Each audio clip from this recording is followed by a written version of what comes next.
dan daerah. Otonomi berasal dari bahasa Yunani, yaitu autos dan nomos. Autos yang artinya sendiri, sedangkan nomos yang artinya aturan atau undang-undang.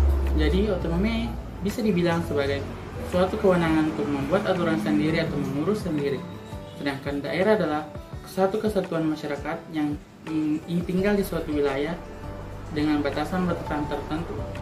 Jadi otonomi daerah adalah hak, wewenang, dan kewajiban daerah otonom untuk mengurus atau mengatur pemerintahannya dan kepentingan masyarakatnya sendiri sesuai dengan peraturan perundang-undangan.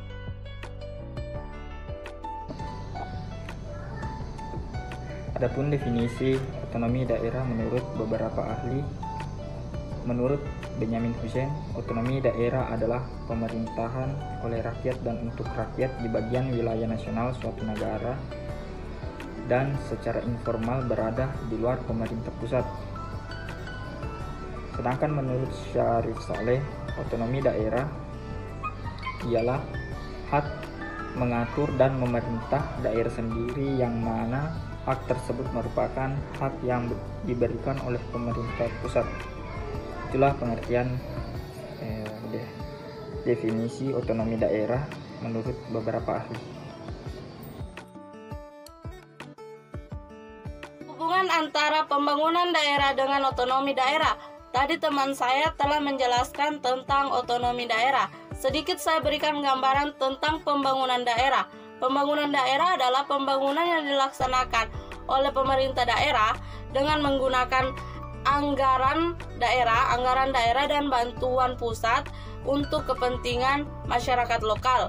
Nah, jadi sekarang hubungan antara pembangunan daerah dengan otonomi daerah adalah pembangunan dapat dilakukan dengan menitik beratkan pada kebutuhan lokal dengan dasar kewenangan otonomi.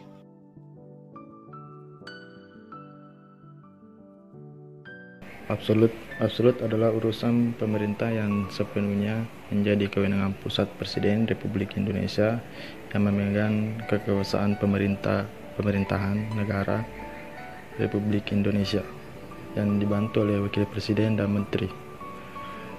Cangkup urusan pemerintah absolut terdiri dari masalah bidang politik, luar negeri, pertahanan, keamanan, yudisi, moneter, dan fiskal, serta agama.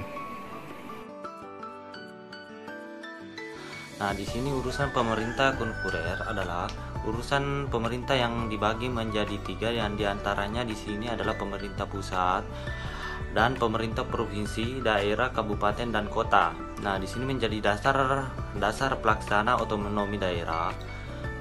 Sebagaimana disebutkan dalam pasal 9 ayat 3 Undang-Undang Nomor 23 Tahun 2014 tentang pemerintahan daerah.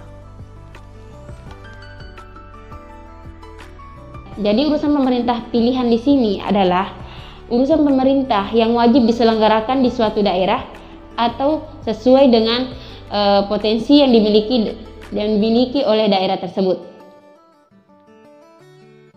Adapun daerah yang mencakup tentang urusan pemerintah pilihan di sini, yang pertama kelautan dan perikanan, yang kedua pariwisata, yang ketiga pertanian, yang keempat kehutanan, yang kelima sumber dan energi, yang keenam daya mineral, yang ketujuh perdagangan, yang kedelapan perindustrian, yang kesembilan atau yang terakhir adalah transmigrasi.